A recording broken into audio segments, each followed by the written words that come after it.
Bush Kavoru is, available and willing, and also he's an excellent communicator. That's music to my ears. What I heard last night was beautiful. Ramon, I called Kavoru Garu last night and congratulated him on the excellent performance last night. I'm a direct witness to that. I think, it is the friendliness and the fellowship that makes us more easy to communicate. And initial ga manaku konta jitters unna gani, but Ram garu chepparu, I was there for a couple of sessions and it was more of an interactive one. అది చాలా ఉపయోగపడింది. That is wonderful అండి. సుధాకర్ గారు మీరు line లో ఉన్నారా? I think ఆయన office అనుకుంటది. బుష్ గారు మీరు డిస్కషన్ టైంలోని please feel free to participate. It's our college alumni meeting and Ramon and Sudhakar are coordinating. Feel free to participate and contribute and give suggestions, your perspective. I think it will be very helpful for the audience and that'll be wonderful. Definitely, sir. Ramon, నాకు Sudhakar was going to, Sudhakar గారును లేకపోతే ఆయన assistant Shiva ఎవరో ఉన్నారు. I'm not technically as competent as many of you. I will call Siva right now. He's there already. Yeah, I want to be able to access my slides while I'm speaking.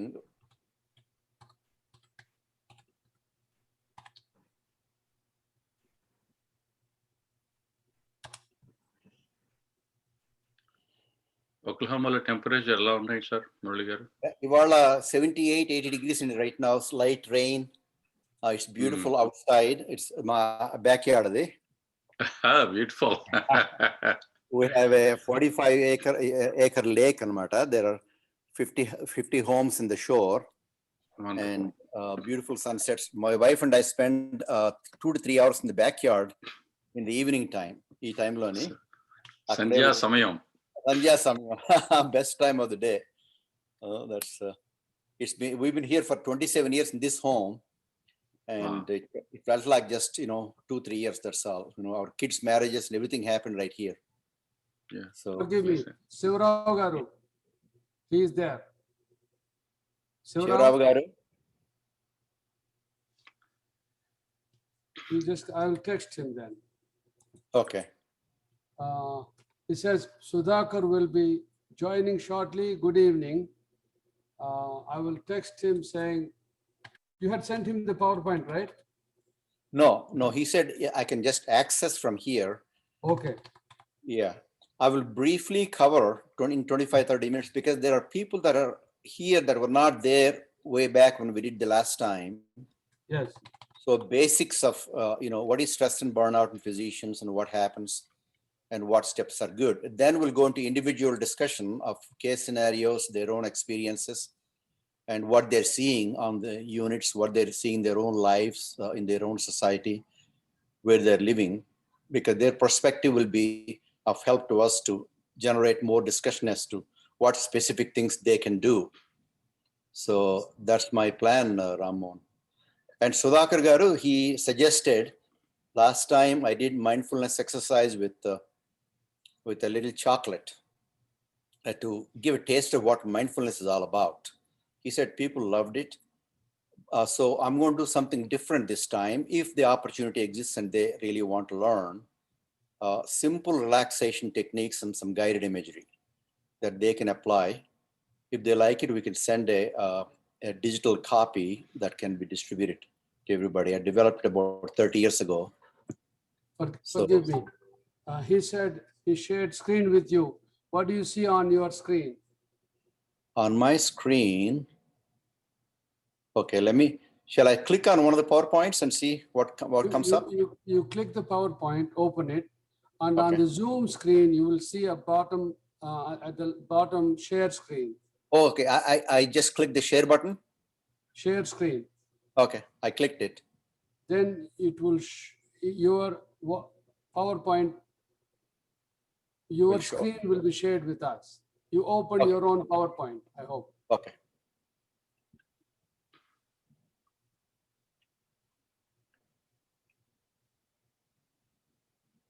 you might want to open your PowerPoint first. Okay. Do you see it now? Not yet. Oh, Do okay. you Okay. see? Yeah, share.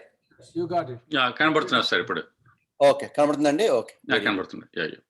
ఇప్పుడు ఇలా మాట్లాడితేను నా face కూడా కనిపిస్తుంది కదా మీకు? కనబడుతున్నారు sir. Yes, yes, yes. Okay, అంతా బాగానే ఉంది కదా? ఎంత బాగుంది sir. Very good. Do you want to do whole screen or leave it like this? Whole screen ante, the PowerPoint is showing up in part of the screen, huh? అంటే మీ slides కూడా కనబడుతున్నాయి ఎడం పక్కన. స్లైడ్ షో పెట్టుకుంటాయి. If you can play slide show, that is it will be only the one slide will be showing up. Okay. But otherwise we're able to see the small slide and we're able to see on the left. Now it is good, sir. Okay, perfect. It's good. It's not interfering anything, kada? No, sir. No. We could see you and probably you could see us too. Excellent. Murali Krishna garu, since we didn't start the program yet, na peru Hema andi. Namaskaram andi. Namaste andi. Just a quick question. Ante meer roju yoga chestara? Yoga ante I practice mind calming exercise andi. And దాని కోసం వేరే time assign చేయకుండా during my regular activities I do that anamata. So, if you tell people you have to meditate for 20-30 minutes and then you have to do mindfulness for 20-30 minutes, then you have to do yoga and stretching for 20-30 minutes, almost nobody is going to do. So I found some ways in which we can achieve the same benefit physiologically and psychologically and spiritually, while also being part of life activities. So we will save a lot of time in our busy physician schedule. And I will share some of those things with you today if the time permits. And practically, so one of the simple things is, go ahead, Ramgar. Yeah, by the way, her face briefly showed up about 4 minutes ago. Before the rest of the audience comes, because of who you are, I was going to introduce you to my new wife. Oh my goodness. Wow. Hema garu, namaskaram andi. Namaste andi. I've heard a lot of great things about you, and Shyamala and I want to meet you sometime. అయ్యో నేను అసలు చాలా మీ అందరితో compare చేస్తే I'm little పియాన్. I'm nothing అండి. Oh, we are honored, and Ramon Kairam is a person whom I have tremendous love and respect for, and he's a transformational figure. He's not an ordinary AMC graduate. I echo you.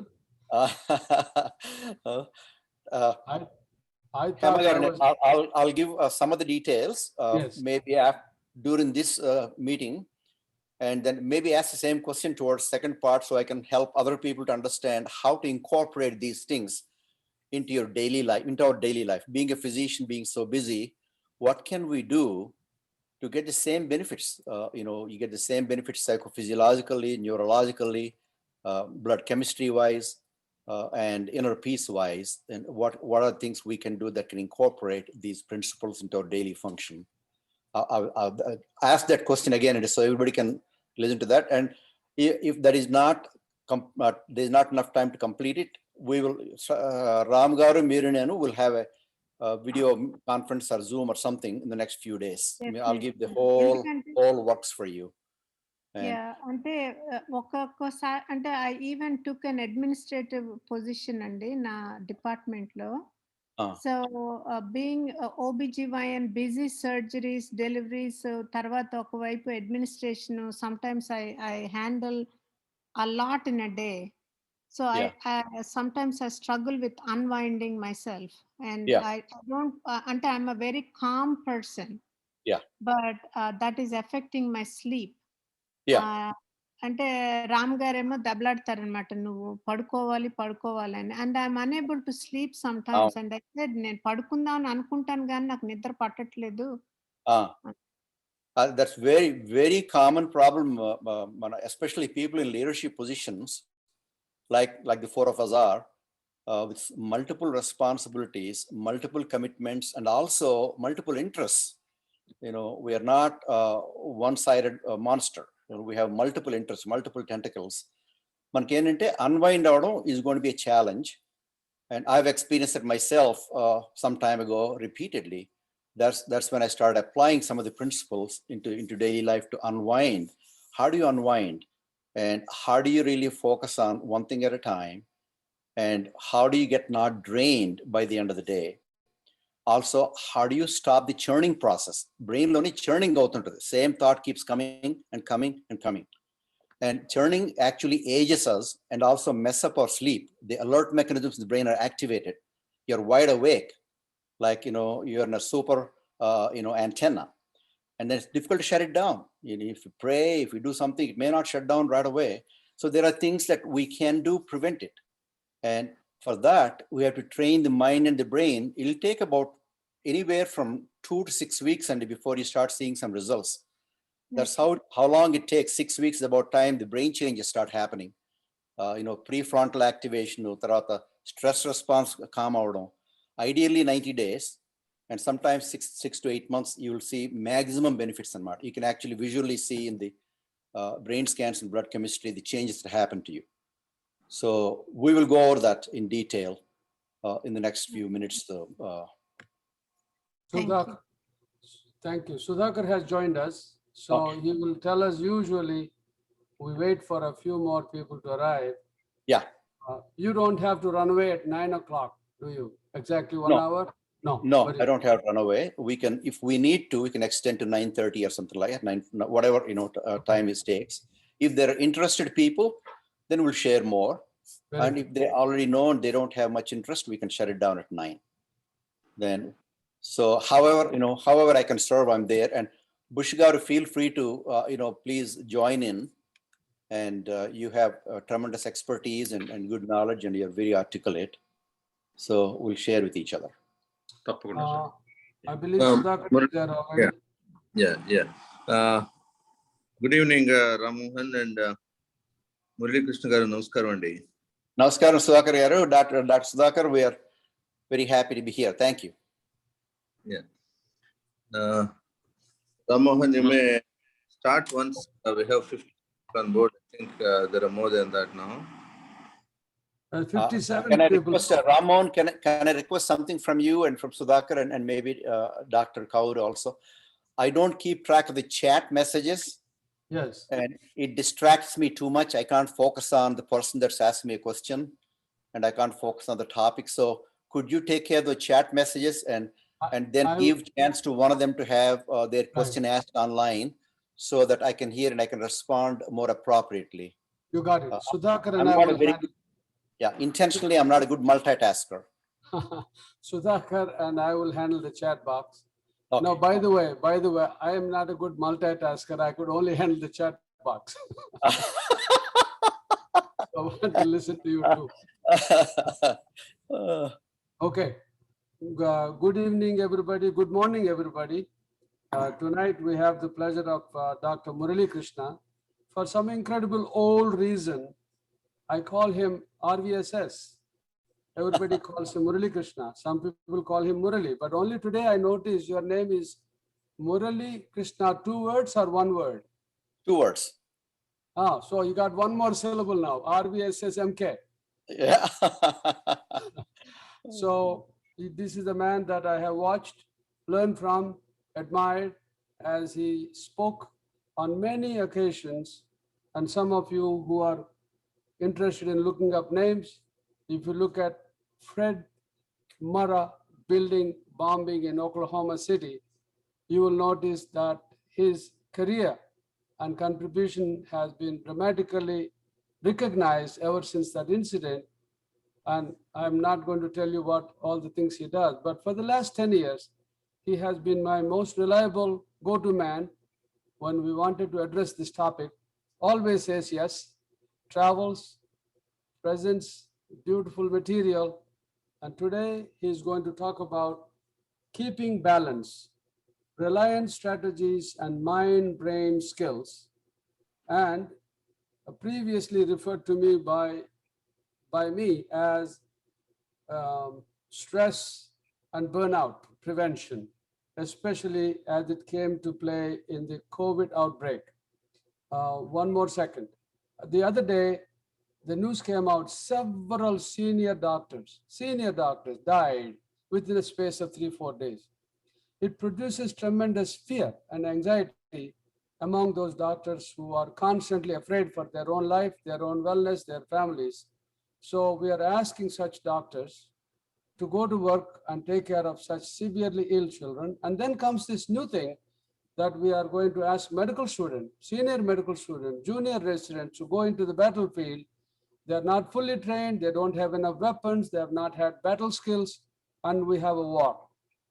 So I expect a lot of bad consequences. So therefore, we are very pleased to have Murali Krishna address the issue about how to keep that balance, how to continue to use your mind-brain skills to deliver good health care. Thank you very much for joining us. RVSS, begin please. Thank you, Ramon. And I want to begin with a physician's prayer, which is one of my most favorite things to do in large meetings here in Oklahoma with physicians. You can bow or close your eyes if you wish to. Almighty Creator and Healer, we appeal to you for your guidance and protection in our gathering today as colleagues and friends. Direct us to uphold the highest standards and unselfish service we are called to honor in our professional capacity. Accept our gratefulness for the well-honed skills and ethical judgment you have bestowed on us. We rejoice that you inspire us to rise to the most demanding of occasions so that we may do your work in healing the sick. We pray for the capacity to cope with challenges that obstruct our professional sacred relationship with our patients and the wisdom to conquer these obstacles.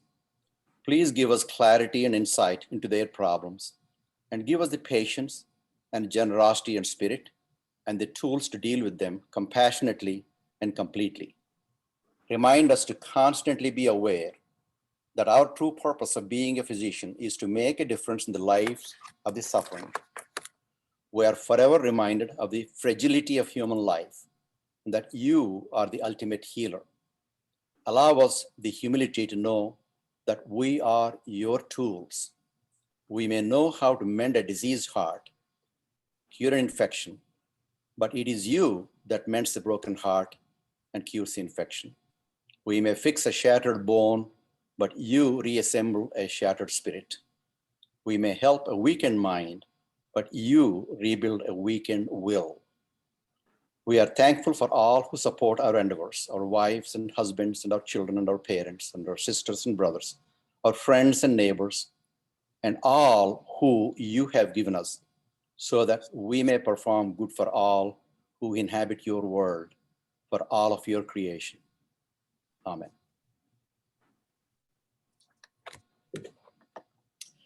Thank you. There is a reason why I wanted to open with a prayer, because spirituality and connecting with the power that surrounds us, the unseen power that surrounds us, however you see it, or him or her, you have experienced that, I have experienced that.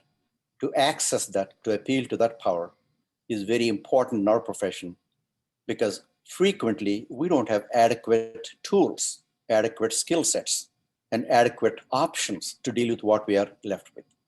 So I want to share that with you, and I truly believe in that. And we'll talk more about that, spirituality and health, how it impacts your health as you cope with the tremendous crisis we are going through. But I want to have say a note of gratefulness for two individuals. One is Ramon Kairam, who I am calling him a transformational figure. He is not an ordinary doctor, ordinary graduate from AMC. He's shaking up things in both in India and the United States with his bold endeavors and bold attempts to educate, to connect, and to do benefit to humanity. So Ramon, my heart goes for you and I bow to you and give you my namaste and my respects to you for all the work you're doing. Thank you so much. We are grateful to you. Dr. Sudhakar, you are one of those transformational great leaders. I've seen many principles starting from Dr. V.S. Raghunathan back in 1965. And there are many, many great people, but you are transformational in a very, very unique way, that you are connecting with the alumni like no other principal has ever connected before in my 55 years of being involved on the medical college. Thank you so much, sir, for your good work and wonderful enthusiasm and great articulate speech that you give representing our college. I heard you at Las Vegas. That's one of the best speeches I've ever heard coming from AMC alumni, AMC principal. Thank you so much for all you do, and God bless you with all the tools and skills necessary.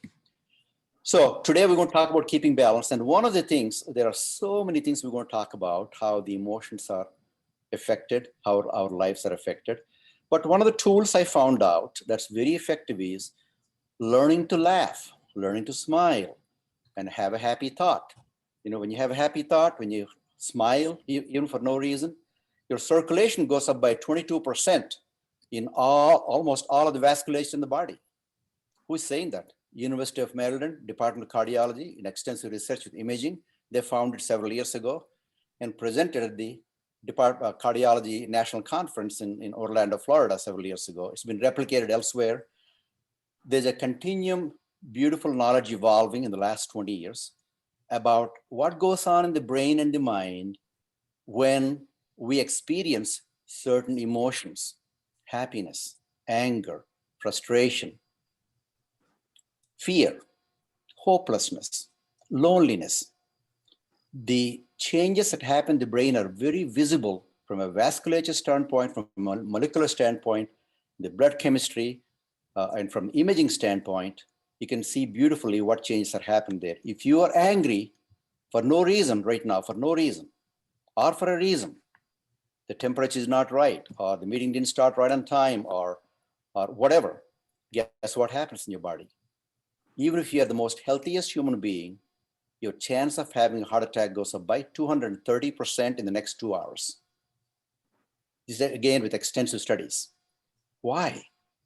Because when you're angry, the body reacts at a molecular level, at a macro level and a micro level. The blood pressure goes up, the pulse rate goes up, the muscles become uptight. There's anger effects on multiple parts of the body.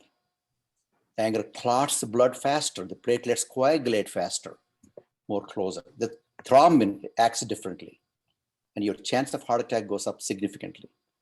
Continued hostility and anger over a period of time has proven to be at least 200 to 300% higher incidence of cardiovascular incidences, strokes, and multiple other inflammatory diseases. It is a well-proven fact over and over and over. How do I know this? Because I've been dealing with this for the last at least 2.5 decades, focused on this, as we started a center here called James L. Hall Center for Mind, Body, and Spirit in Oklahoma City to discover the healing power of the mind, body, and spirit connection in human life based on science, not based on some teacher said some so-and-so, but based on solid science. Back in 1996, we started on our initial speaker. We brought people from all over the country and many parts of the world. Initial speaker was Dr. Herbert Benson, who did pioneering work on relaxation response and what happens in the human body, what happens in the heart, what happens in the vasculature if you learn the relaxation response, if you activate that. Since then, we've had people from Harvard, people from Duke, people from UCLA, from overseas, multiple people, but everything is based on solid science. That's what we're talking. So I'm going to share some of that with you today. And so I'm going to give you maybe about 20 minutes of brief presentation on keeping balance so we can cover overview. And then I would like to hear about your own experiences, your own challenges, and your own difficulties in coping with things. So I can have a better feeling and we can start talking about what is that can be done, what is that you can do. But remember, one of the most important things is today we are talking about changing your inner world, not necessarily changing your outer world like almost all the talks have been on. We're not going to talk about what medications you're going to use or what strategies you're going to have. We're going to talk about how we can change your inner world through we can have a better chance in life as a physician and as a healer and as a family member. So I'll talk about some resilience strategies and mind-brain skills. And maybe if we have time, I will teach some specific skills tonight, and then later on we'll follow up with something. Dr. Bush is also here, and I asked him to join me today in discussion as we further go along. So how do you, it's not moving back and forth. What's wrong with this? It's your own PowerPoint on your screen a moment ago. Okay. Yes. Awesome. Okay. Okay. So you're able to see everything, right? Yes. Okay, great. Moving backwards. Right. Look, we are facing multiple challenges today, facing monumental challenges, unless any in the recent memory. And most of us have not yet found a resilient way of responding to the challenge. We are all paying a very heavy price emotionally, physically, and spiritually, both in the United States and all over the world and in India. And what kind of challenges are we facing? With depersonalization, treating people as objects. Wait a minute. There are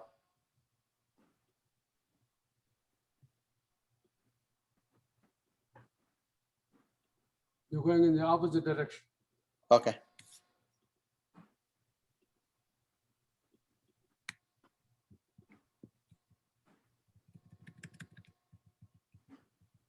Am I going the right directions? No. No. Okay. Wonderful. Yes. The consequence of, we know all the challenges we're facing, treating patients, inadequate resources, facing death, facing trauma, facing fear of infection, seeing people die that we know and that we have taken care of, fear of family members getting infected, number of things. But the stress itself is having enormous consequences with exhaustion, personal consequences, more discord and marital strife. We are more likely to abuse drugs and alcohol, increase in suicide by drug overdose. In fact, there is a 30% increase in suicide by drug overdose in the United States in the last 1 year since the coronavirus came. Higher depression, anxiety rates are there. We become more vulnerable for illness. The quality of work and life goes down. We have low empathy and compassion, and low professionalism and poor decision-making process. And we are more prone to make errors. So the mind-brain interaction in health and disease is happening all the time. When you're healthy, when you're sick, the multiple processes and systems in the body are affected. GI system, your cardiovascular system, your neurological system, your digestive system, your metabolic system. For example, if you had only 4 hours of sleep for 6 nights continuously, even if you are not diabetic and healthy person, at the end of 6 nights, the blood sugar starts showing up like it's a pre-diabetic. The telomeres in the aging process is one interesting science that has evolved in the last few years. Dr. Elizabeth Blackburn from University of California, San Francisco, who has been here in Oklahoma. She actually won the Nobel Prize in Medicine and Physiology for her work on telomerase and telomeres. Telomeres are the end objects of the chromosome. It's called telomere. It's a specialized DNA sequence. At the top of the chromosome, you see like cap-like thing, much like a shoelace cap, with specialized DNA sequences. And with each cell division, part of the telomere chops off. And when you get shorter telomere, after about 90 to 100 divisions, the cell dies. That's how we age. And with stress, what was found was the telomeres chop off real fast. Pretend the onion being chopped off by the cook in the hotel. Fast. If you feel safe, if you feel connected, if you feel happy, if you feel hopeful, the telomere degradation, it's called telomere degradation, slows down dramatically. Things that you can do in life today can slow down the telomere aging process dramatically. A shorter telomere means your health is not going to be as good as a longer telomere.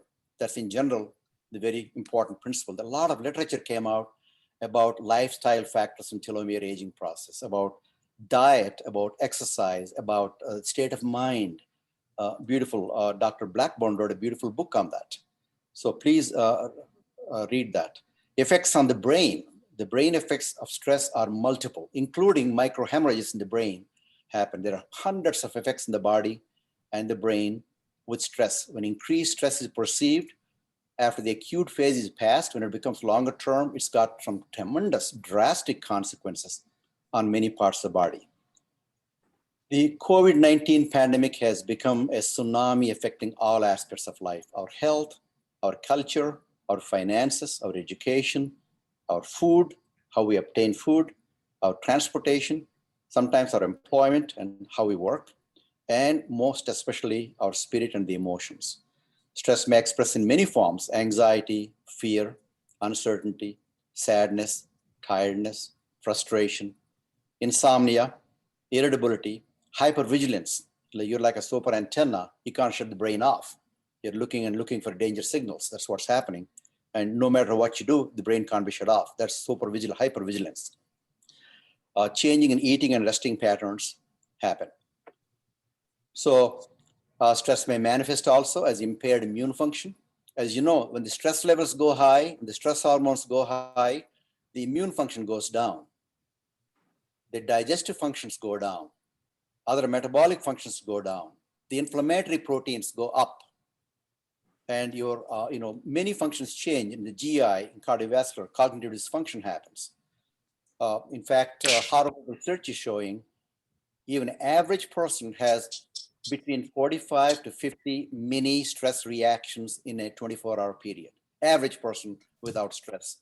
You can imagine with stress how many of those reactions are happening in your body, pouring out all these chemicals and hormones and inflammatory changes happening that you don't need, that our life does not need.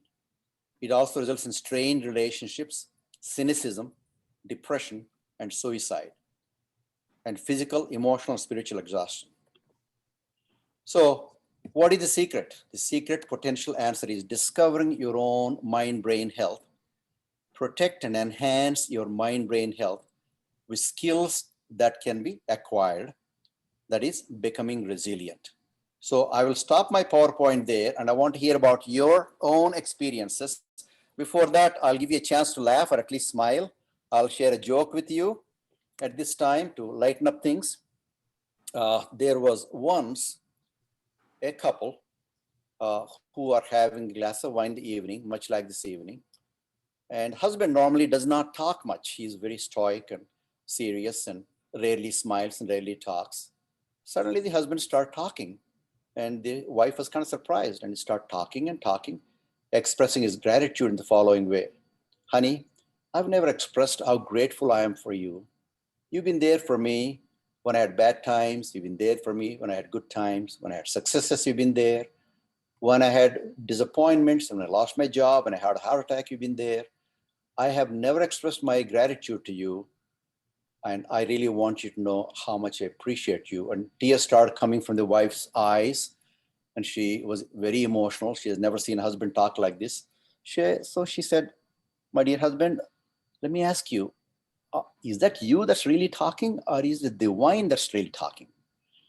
And the husband said, oh, honey, I'm not talking to you. I'm talking to the wine. So just as you smile, your circulation goes up and you enjoy it.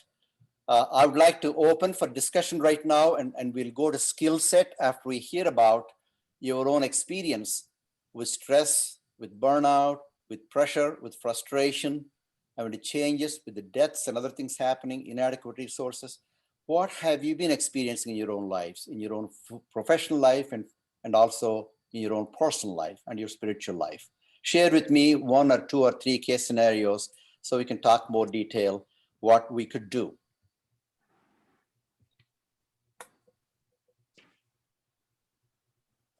Well, it may not be immediately relevant to the disease at hand and the topic of tonight, but I have one of those situations, the lament or the ballad of the man with ADHD who attempts to multitask. So let's say I'm supposed to deliver 100 units of work.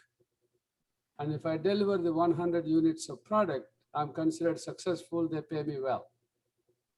But I'm one of those guys who puts in 150 15 units of time and deliver 102 units of work, and then I'm considered successful. But look at the cost. I put in too much work. So that burned me out.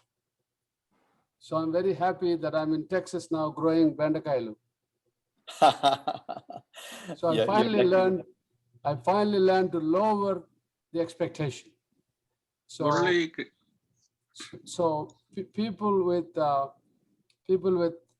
distractibility, ADD, they never learn how to balance what is expected of them and how much work you have to put in.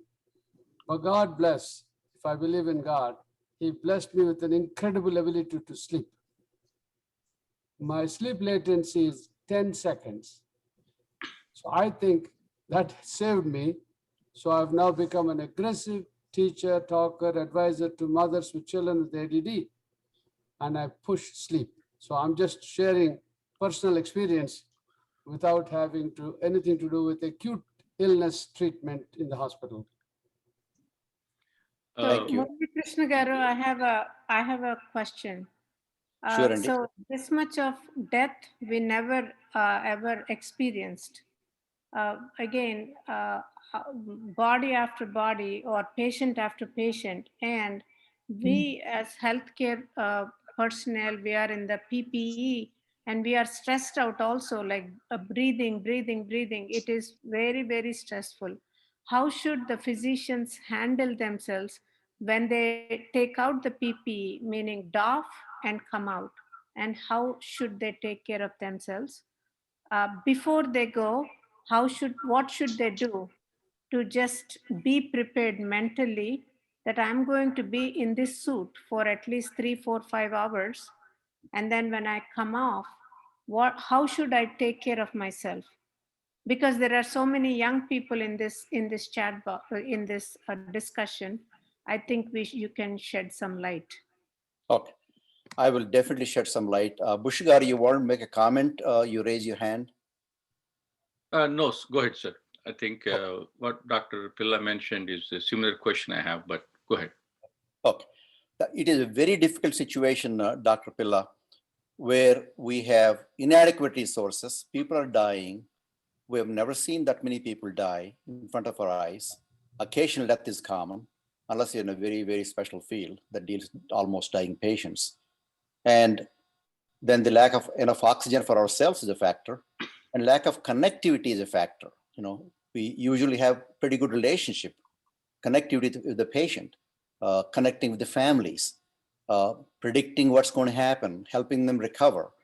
A lot of things have changed because of the coronavirus and the immensity of toll that is having on people's lives and our own lives as physicians. It's very, very stressful. Number of things. We cannot change too much of the external things. The deaths are going to continue. That doesn't mean that we can't advocate for better PPE protection, better vaccination, and better connectivity with the administrators and other things. But we have to make internal change in such a way that we become diamond coated in the mind and the brain. Just like if you diamond coat a knife, it becomes imperceivable. You can cut the diamond only with the diamond. You can literally do that by preparing your mind and brain with various skill sets. Number one skill set, very important skill set, every physician should master, is to learn the healing connection between the breathing and the brain. There's an enormous science behind it. In fact, our ancient scriptures, ancient science has a lot to do with it, but modern science is validating some beautiful things. When we learn how to slow down our breath, the emotions calm down. When we learn how to take deeper breath, the parasympathetic nervous system, the healing system is activated. Stress system is activated continuously, giving us tension, worry, fear, uncertainty. You feel all alone. You feel like there's nobody else in the world. You're isolated. Even though you're in the middle of people, you feel all alone handling the stress and the challenges and the loss and the death. But by activating your inner healing system, you can actually lower your stress response inside, and also sense of acceptance comes to us about things we can't control. There are things we can control, we need to work on changing. Like Dr. Kaur was saying yesterday, the Alcoholics Anonymous people used very beautifully. God grant me the serenity to change the things I can change, and give me the wisdom, give me the acceptance to accept the things I cannot change, and give me the wisdom to know the difference. Things that we cannot change, we need to work on accepting things that we cannot change. How can we forget a dying figure? How? చేస్తా మా స్టిక్కర్లు కూడా చేసుకున్నారు మా జనాలు నవ్వొచ్చినట్టు అక్కడ ఏదైనా రమ్మన్నాడు అనుకో కాకుండా ఏదైనా పిచ్చాశాలు వేసారనుకో వాడి దగ్గర. Can that be muted? Shiva, kindly mute everybody for now except the speaker for now. Please. Mute చేయి ఎవరో మాట్లాడుతున్నారు చూడు, మ్యూట్ చేయి. ఎవరు మాట్లాడుతున్నారో చెప్పు నాకు. జున్ను పౌడర్ ఉందా?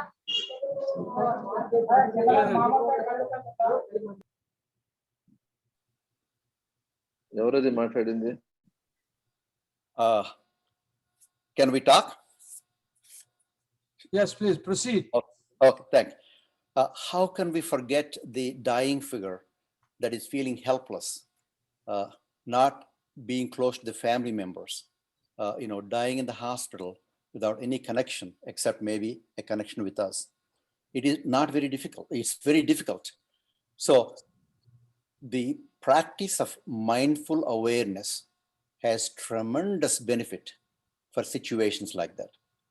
Mindfulness is a brain skill. It's called mindfulness, actually a brain skill of cultivating our awareness non-judgmentally and being in harmony with that moment. This skill can be easily acquired by every one of us and mastered. It's a brain skill.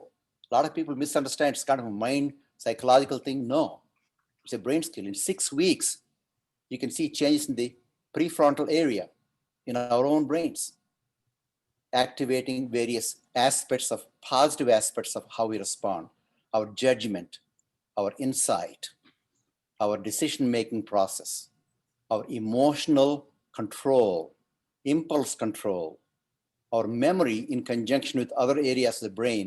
It's in 6 months, you can see in the imaging very clearly. It's a brain practice. We are born with it. The Supreme Being, the Creator, has given that beautiful tool. And what helps with mindfulness practice, my grandfather used to call it heartfulness practice, because you learn to practice it by being heartful, being one with the moment, being one with what's going on right now, as opposed to mind going constantly to the future and to the past.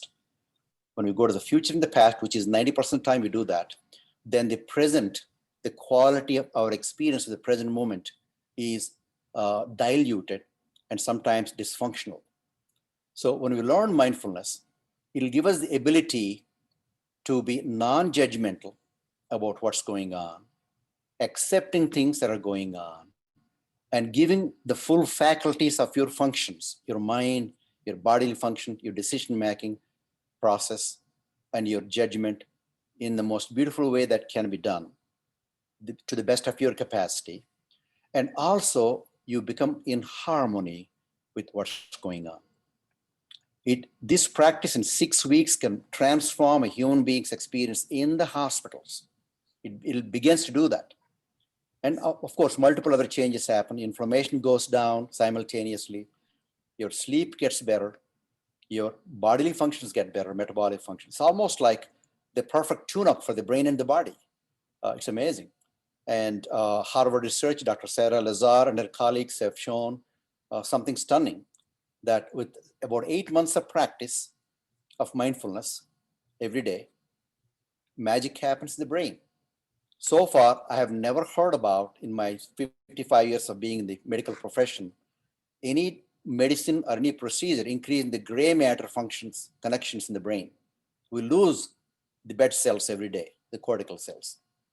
But with about 6 to 8 months of continuous dedicated mindfulness practice, Dr. Lazar found through imaging, clearly imaging, that the gray matter actually has increased connections in the gray matter.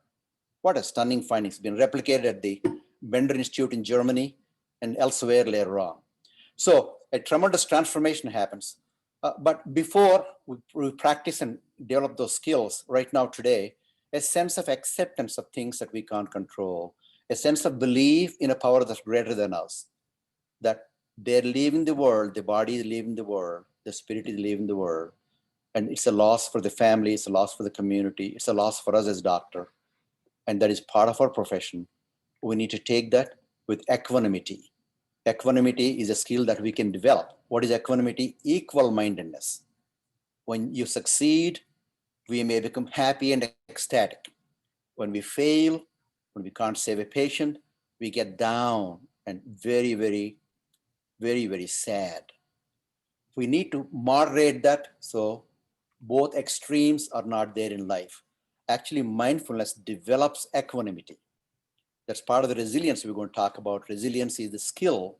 It's an alchemy of the brain and the body that marshals your inner hidden forces and strengths that you have that you may not have realized you have. It pulls them out and puts them to use for you in your life. That's really resilience. And mindfulness practice brings tremendous resilience to human beings. It's one of the most effective things we can do for ourselves. There are many other things we can talk about. Am I answering your question, Hamagaru? Yes, sir. Dr. Kavuru has a comment. Dr. Muralikrishna, thanks for that beautiful explanation and narration of it. Following on the question of Dr. Pilla, if I'm the physician leaving for the work that day morning, and I have two questions. First part is that if I'm leaving, if I'm about to don that PE, is there anything practically I can do before I leave to work, or while I'm driving to the work, or while I'm at the work, a minute or two to focus myself and put myself in that mindful state for that coming 2 to 3 hours? Is any kind of a 1 or 2 minute kind of a mindfulness thing people can do in practically in Visakhapatnam area now? Absolutely. You want me to share that with you, Dr. Bhukshigar? If the audience are willing to hear it, yeah. I would like to know. Okay, absolutely. One of the things I do personally, when I wake up, I'm getting ready to work. Actually, when I wake up, I start that message to myself that today I pray my Creator to make me vibrant, filled with energy, enthusiasm, optimism, hope, and determination, and compassion. And I pray God, and I actually visualize that myself. The message that you give to the body goes to every cell in the body. The trillions of cells get the message when you give the message, as opposed to waking up and saying, my God, not another day, another bunch of patients, another bunch of deaths, and another not having proper equipment and frustrations and so on and so forth. We can't change those things. We need to focus on what is that? Our energy, our spirit needs to be kindled. So just a half a minute of prayer, 1 minute, maximum 1 minute of prayer is very, very helpful. It'll be amazing how that day you would feel. In fact, that's one of the things I'm going to share. A week from Monday, I'm giving the commencement address to the OU School of Medicine, Department of Psychiatry graduates and PhD psychology graduates. I'm going to talk about how I prepare myself to face today. That's a beautiful question, Bhukshigar. Then I'm going to give myself some very realistic but very positive message to my own self. I have written them some here, and we're also going to share that later on. Here are some of the messages I give myself. I'm rising to this challenge. I'm excited to be part of this noble cause. I can make a difference. I'm hopeful. I have what it takes, and I pray for that. I have the will to do the best I can. The best I can. I don't have the will to do about the things I can't control, but I have the will to do the best I can within my knowledge and my skill basis. This is the most meaningful thing I can do right now in my life today. That's mindfulness practice also helps you to be in the right now, this moment, not tomorrow. I'm not going to focus on what's going to happen tomorrow or next month or what happened yesterday. I'm going to focus on right now, today. This most beautiful thing, most meaningful thing I can do to be present with what is now. I'm confident I will give what I have. See, none of these messages are artificial. These messages are very realistic. I can be confident about things I know. That's why I'm saying what I have, I am confident about them. Good stress is oxygenating me now. If you view the stress as good stress, there's studies done, beautiful studies done, replicated everywhere. The message you give yourself as to what kind of stress you're facing determines the oxygenation of the brain. It's a beautiful study. So if you give the message that this is good stress, what more noble function I have in my life than helping a patient that's in distress, that is dying, that is desperate. That is a noble cause that I'm willing to give. This is good stress. When you give that message, it's amazing.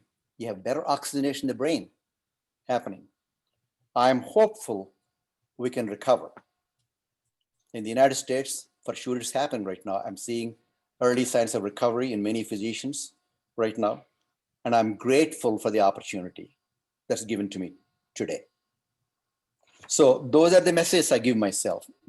Then other thing I do is I make sure that I have reasonable, healthy nutrition that morning.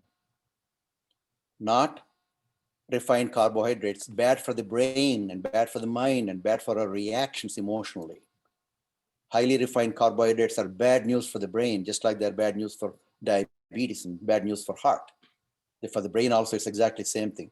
Healthy nutrition, some vegetables, some fruits, some protein, whatever is healthy that fits your needs. Please have healthy nutrition and make sure that we get enough sleep. Sleep is entirely a science by itself, and we can probably address that a little bit later on.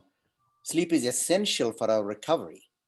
Sleep is essential for our energy, for our immune system function, for our alertness, for our healing, and for our spirit, and for our attentiveness, for our concentration, for our memory. Sleep is essential for us. So sleep should be put as a priority. Very important. There's various things we can do on a daily basis to have better sleep, and I will address that a little bit later on. So, and then the other thing I do is I do not overload myself when I have a lot of patients, when I have a lot of work that day. I'm going to delegate some of the things I need to do, or I'm going to postpone the things I need to do that are not urgent. And I will, make sure that during the week's time, I get at least 3 to 4 times of very active, healthy activity. I happen to play tennis 2 to 3 times a week. And it's not only fun, but it's a beautiful activity for me that re-energizes me. All those things help us prepare for the war. We are in a war with nature, with the fate, with multiple personalities. It's not a war, it's a battle, really. That's a daily struggle. And life throws these curves at us all the time. People don't do what we expect from them. Viruses don't act the way we want them to act. The climate doesn't act the way we want them to act. The governments don't act the way we want them to act. The finances, the economy don't act the way we want to act. So very many times we are disappointed. We are sad. So we need to be prepared for that. To prepare for that, we need to have a strong diamond-coated mind and brain. If I can ask, go ahead, Ram Garu. Murali, and it's not related to what you just said. We have a senior pulmonologist that I have asked to help us. She happens to be on the screen. Dr. Kalpalata Guntupalli has a comment. Go ahead, ma'am. Hello, Kalpalata garu. Namaste.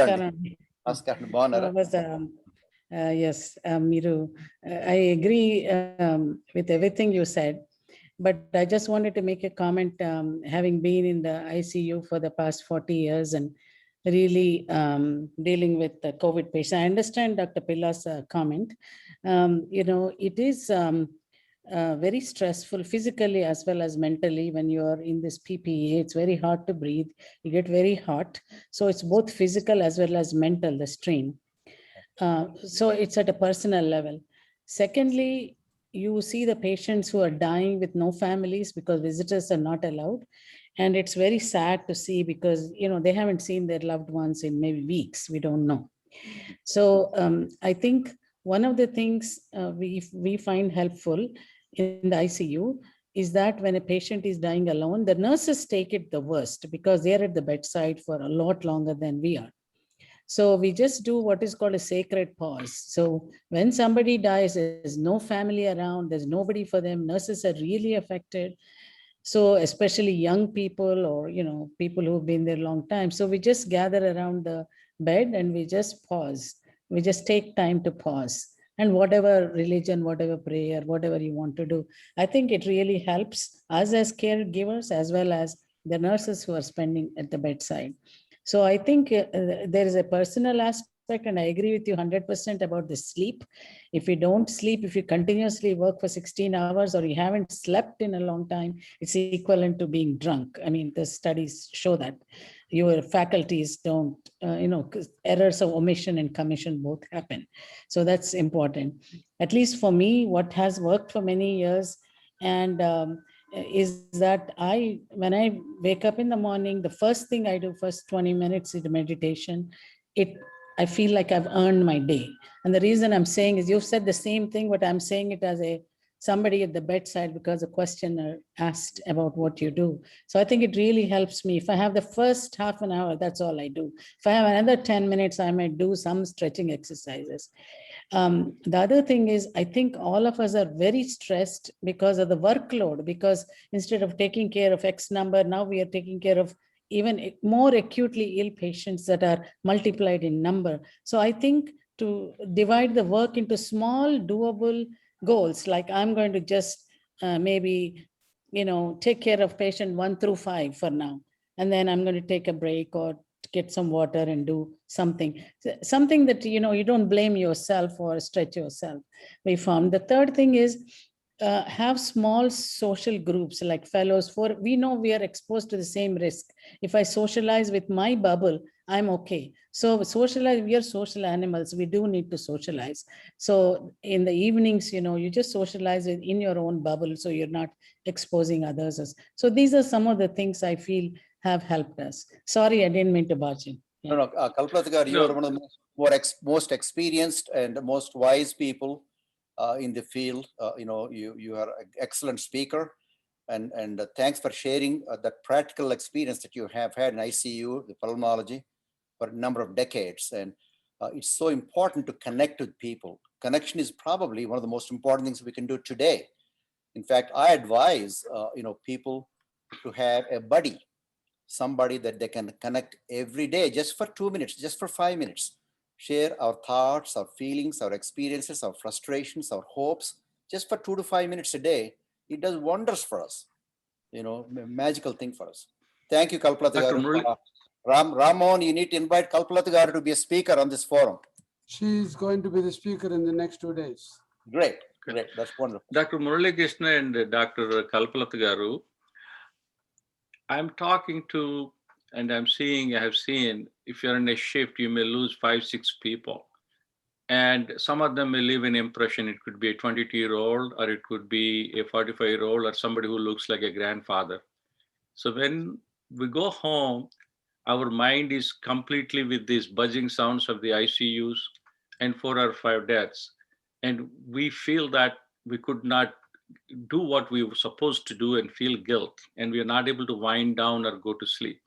So as you mentioned, when you wake up, do your meditation or anything, and anything we could do in terms of winding down, because the next day you have to go back to the work again.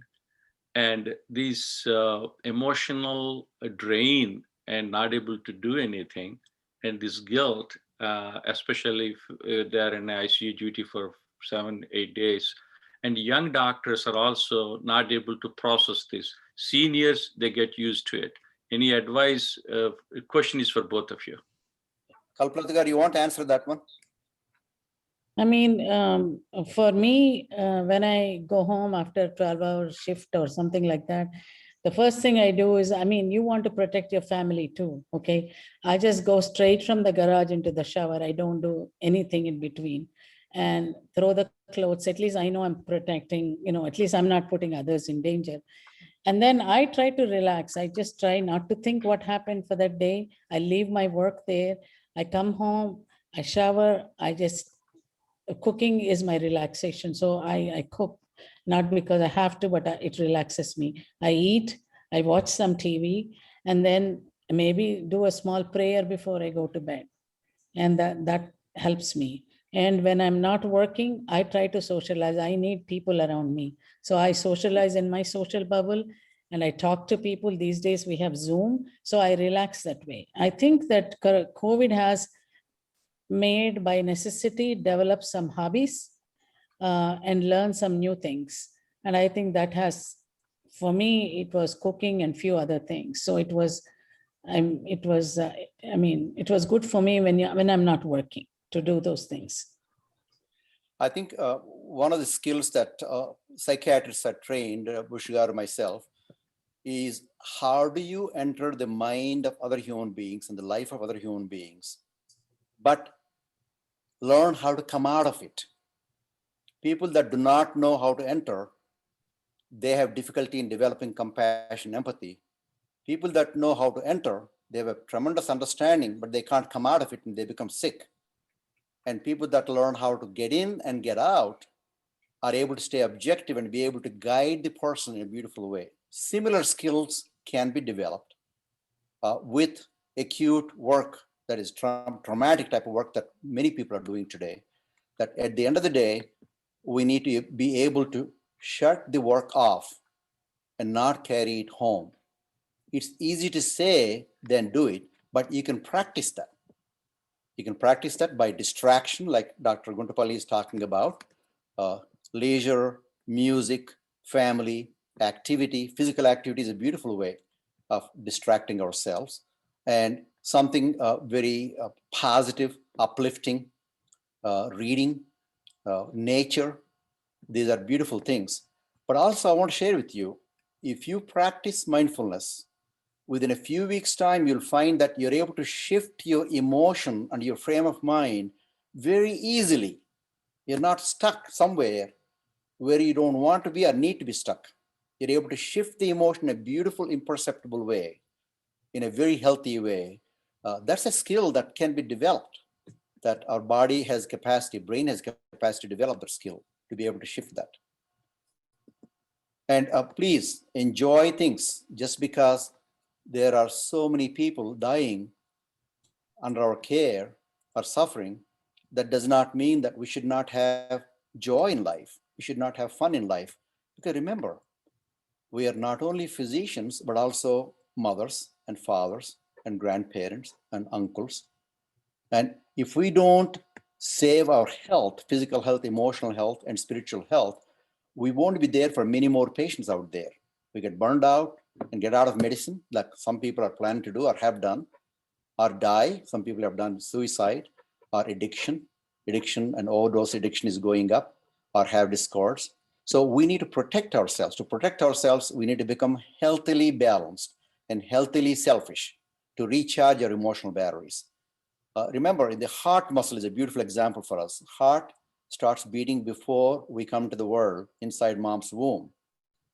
And it doesn't stop beating until the last breath of our life. And it doesn't ask for a week of vacation or time off or sick leave or anything like that. It keeps on working billions of times in our lifetime. How does it do that? With every beat, it relaxes. With every systole, there's diastole. With every electrical polarization, there's repolarization. So we need to adapt the same formula to life, that don't wait till the end of the week to relax, to enjoy, to smile, to connect with people, and to socialize. So that is very important. I want to share with you in that regard. Dr. Bush has his hand up. Dr. Bush. No, I have taken time. If anybody else has the question, that's fine. Otherwise, then I will ask the other question. Okay, I have something to say. First of all, I always try to compartmentalize my busy schedules. I put everything into small compartments. And if I'm having a stressful day, I open the small cubby, which can give me a sweet thingy versus like a complex issue. I open each door, whatever I want to, and that's what I say myself as a compartmentalization, which helped me a lot in handling my schedules better. The second one is I also have a pet which gives me immense stress reliever. As soon as I come home, he is waiting at the door. And I think like if people can have pets, and that would be a very good relaxation. And I always tell my patients, looking at things, looking as glass half full rather than empty. When I was younger, I used to look at things always, okay, why did I not get this? Why was I not doing this? Always beating me up. However, I think as I grew older, I started looking at things much more positive, and then carrying the same positive attitude to the patients, also giving the positive energy, and that helped me immensely. And the last one is I'm a surgeon, and whenever I go into an operating room, patient is scared and she'll be crying, bawling, and that you can see the fear in their eyes. I always put my hands on their forehead or hold their hand when they're getting intubated. That gives so much uh, um, support or whatever it can be, but they appreciate it very much. And then the post-op period, they thank me. And I like to hold my patient's hand when they are getting intubated, or same thing when they're in dire emergency, I always hold the patient's hand. So these are the, I have this question maybe for Dr. Gundupalli and Dr. Pilla. Both of you have worked in the ICUs in the COVID. If I'm the only one doing all the work and a lot of people are not doing it, if I feel angry, even though I wanted to serve my patients, how can I handle that anger along with the fear that what if I am going to be affected and what happens to my family when I'm putting myself for the service of the people? I had certain thoughts when I was actually taking care of severely ill patients on labor and delivery. And when the patient is like gasping for air, even though you have all the PPE, it psychologically affects you. Am I breathing the same thing? Even though you are shielded and all, you can't stop thinking like that. I have to hold the patient or examine the patient and all that. However, how did I handle? I don't know. When things come up for me to be there, I don't think about anything else, whether other person is working or not. I just do it. I mean, for me, I have a question to the great psychiatrist and the psychologist there. Well, let's have Dr. Kalpalata respond to that, and then we'll go to the next question. Okay. I mean, at a personal level, when the COVID was hitting and it was a huge surge, beyond capacities, in my 4 decades, it was the most stressful period in my life.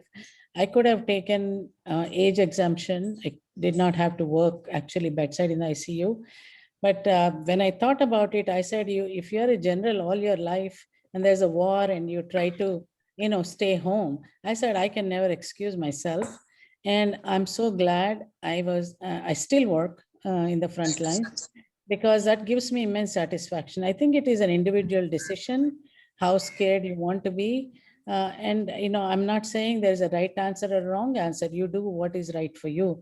There are some people whose families were immunocompromised, they retired, they had small kids, they were hesitant, although they had to work. How can you be an intensivist and take care of patients during normal time and say, now I may infect my kids, I won't do it? I mean, it's not in a doctor's mindset to do that. I think I'm very happy that I've done it, because this is a learning of a 100 years. This happens once in 100 years, this kind of experience. So I've enjoyed it, and I think we are in a little bit better place now, but we have had our stressful times. I can't say that.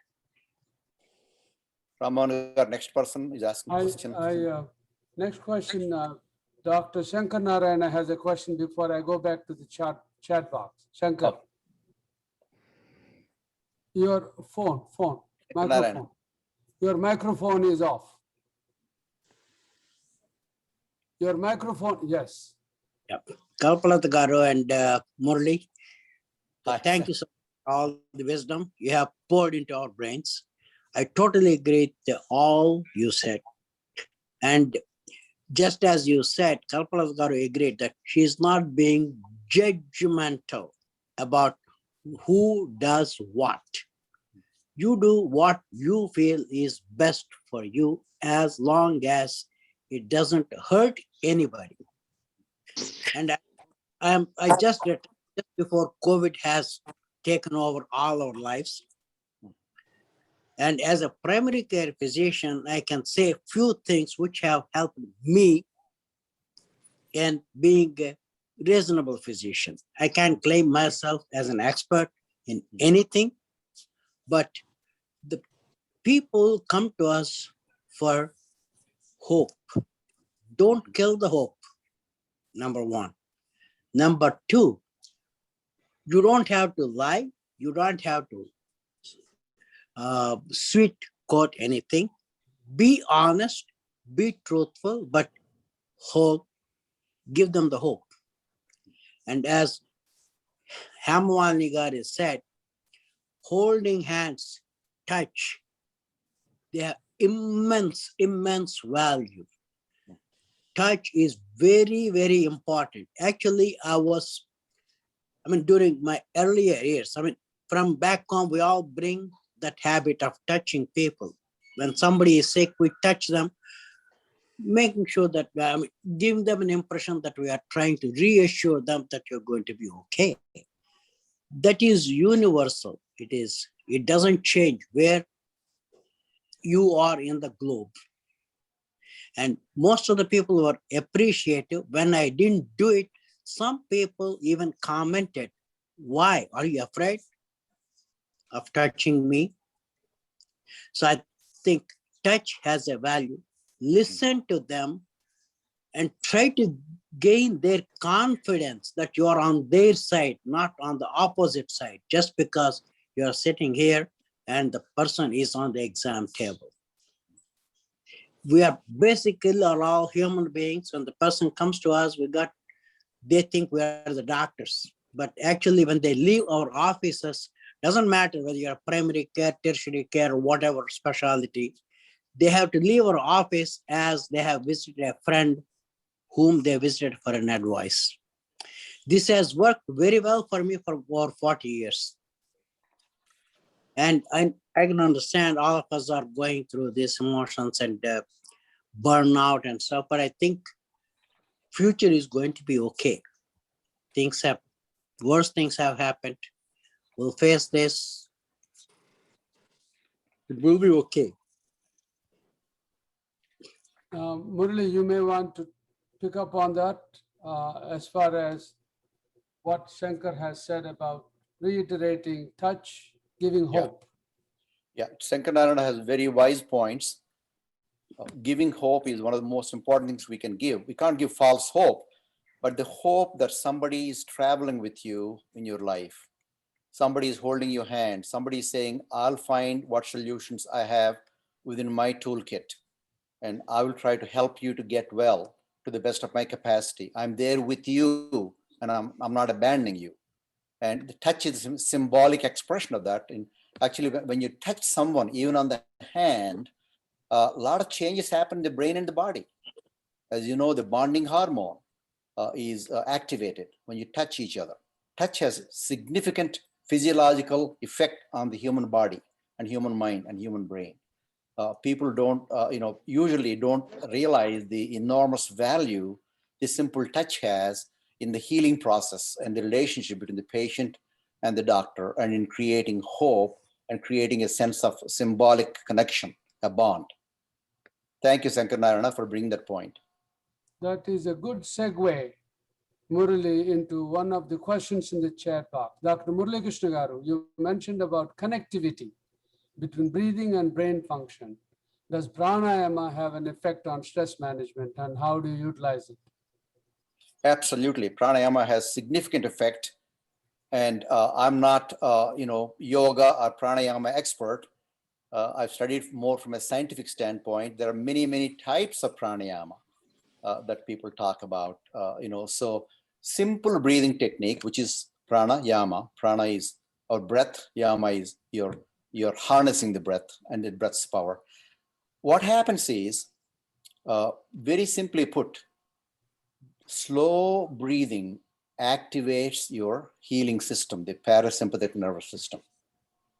For example, an average breath rate in a human being is 12 to 18, 12 usually, but in these stressful times, probably 18. If you can slow it down to about 6 per minute by taking slower breaths, full breaths in and holding it for a couple of seconds and slowly letting it out, equal in breath, equal out breath, then the parasympathetic nervous system is activated. Once it's activated, it sends a strong signal to the brain that I'm in charge, I'm in control, as opposed to the sense of lack of control we feel when stress is overwhelming us. The pulse is beating fast, the breathing is fast, the muscles are tense, all kinds of things are produced in the stomach and the intestines, and the brain becomes like a super antenna, very sensitive to what's going on, extremely sensitive. And we feel like we are all alone, that we don't have much help, and we feel disconnected. All those start, reversing themselves gradually. You can feel it in a few minutes' time. And regular practice of pranayama is very good, depending upon what pranayama you practice. There are many, many types. Simple breathing also does wonderful without any name of pranayama. As simple as taking the breath in for a count of 6, briefly holding, and leave the breath out for the count of 6. Decrease the rate of breath to 6 per minute. Within a few minutes, you start beautiful changes happen in your brain. In fact, it has got relevance to emergency situations. Like when we had Oklahoma City bombing, hundreds of people died. The whole city was going crazy. Thousands of people showed up at St. Anthony Hospital, where I was chief of staff. And I had absolutely no training in managing acute catastrophe like that, because the United States never had it, and never had it when I was in Vizag. And I was thrown into the fire. And so there is a basement at St. Anthony Hospital under the behavioral health program which I headed. And I pulled the people there. They were all expecting one-to-one connection with me or one of the therapists or doctors, and there are not that many therapists and doctors to go around. So we did something very interesting. We just, in a group setting, taught them very simply over the microphone how to slow down their breath. And after a few minutes, things start calming down for most of them.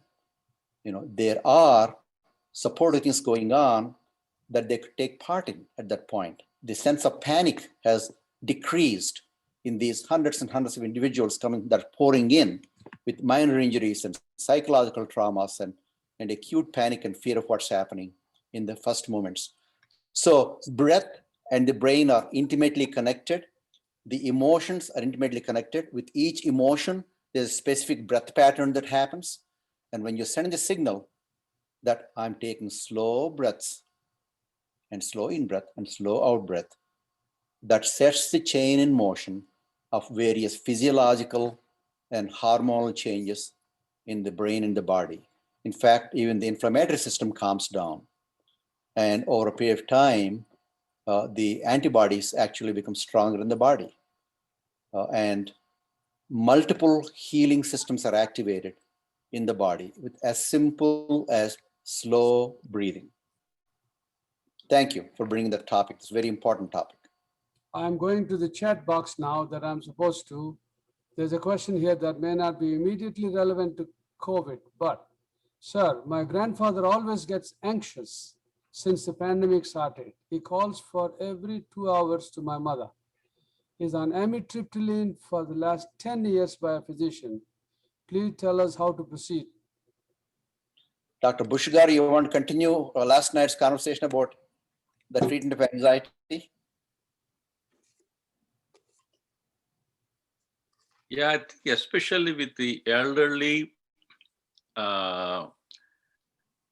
this becomes an ongoing repetitive anxiety. That one thing is that you got to have a combination of medication and also some behavioral.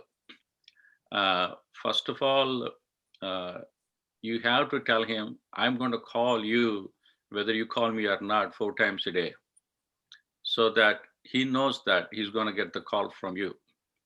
And also, you can probably, if nortriptyline is not working, I mentioned yesterday, because if it was a nortriptyline, means he probably had some anxiety, somebody has given it.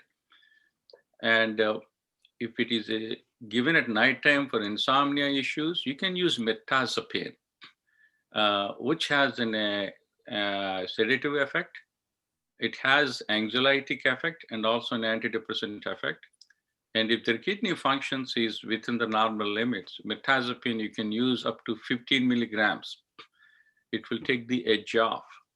And if it is an elderly patient, you need to be careful that they're not taking any other medication, because you don't want them to be sleepy, drowsy, and fall and break a hip. But a combination of behavioral and also kind of in a medication wise, you can use mirtazapine, which would have that. If sleep is not a problem, escitalopram, again, 10 milligrams in elderly people is a good dosage. But again, they're not going to work immediately. They're going to take some time if it is escitalopram. Mirtazapine, you will see within 24, 48 hours, because that sedation aspect also gives them a sense of calmness, and they will have around 6 to 8 hours of sleep at night time.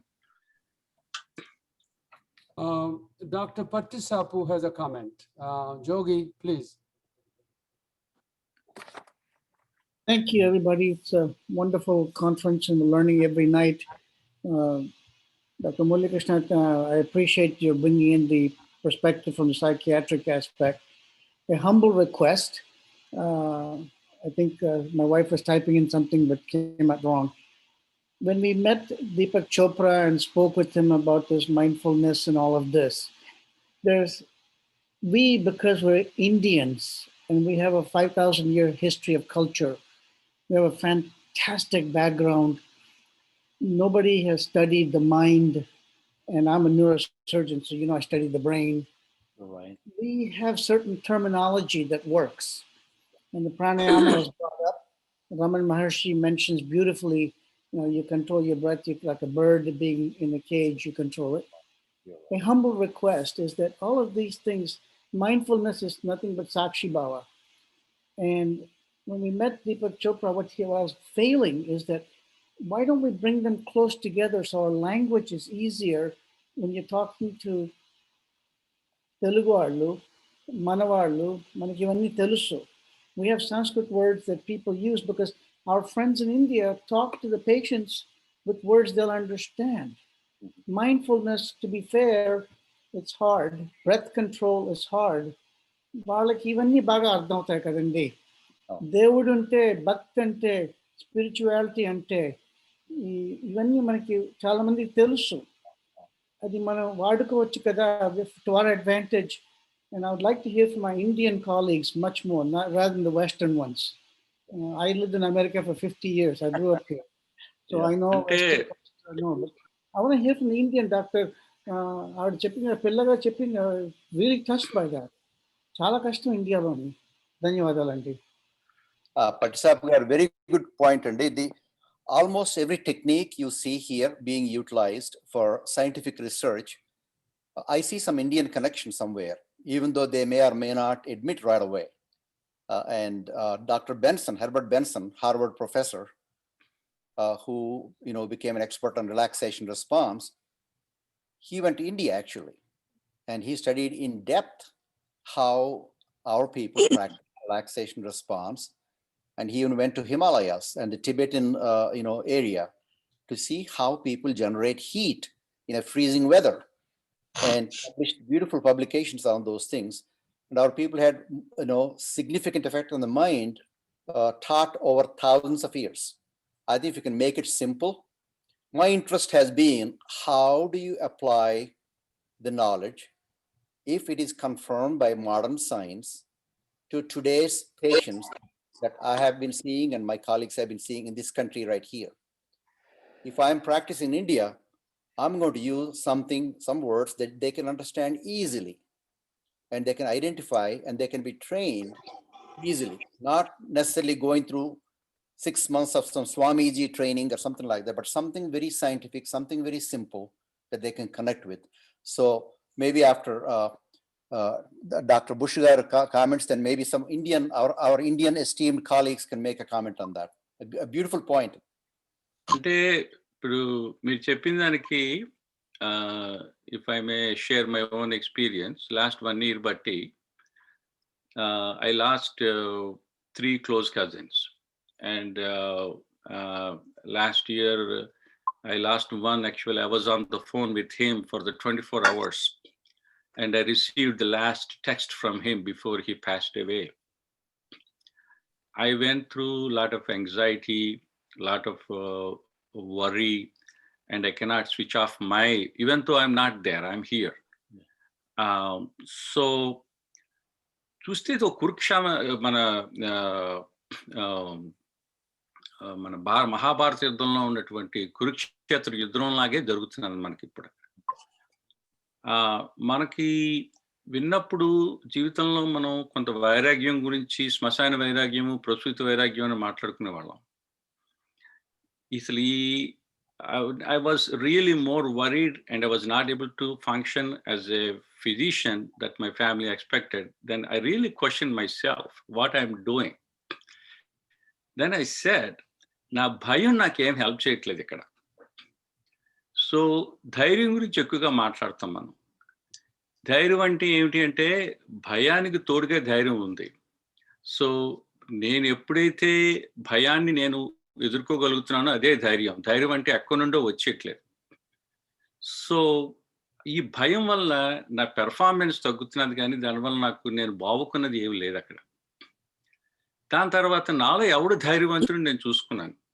ఒక తండ్రిగా ధైర్యవంతున్నా, ఒక డాక్టర్గా ధైర్యవంతున్నా, ఒక ఫ్రెండ్గా ధైర్యవంతున్నా, who is the strongest person in me, వాడిని driving సీట్లో పెట్టాను నేను. The minute I was able to disconnect myself as somebody who is vulnerable, and when I took the strongest person in me in the driving seat, I performed very well. So I'm just sharing that experience. So if we all can reflect ourselves a little bit, who is the strongest person in me? Is the mom? Yes, moms are very strong.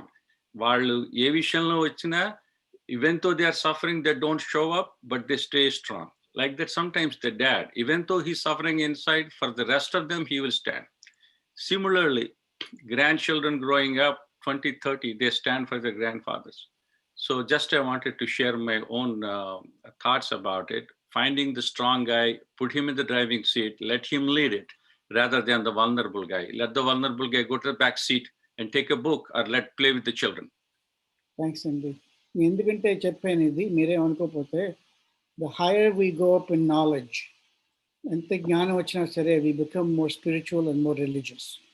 I'm talking to you as a close friend, and Nenu Annapurnanu Abdul Kalam Gatoti, we spent a lot of time with him.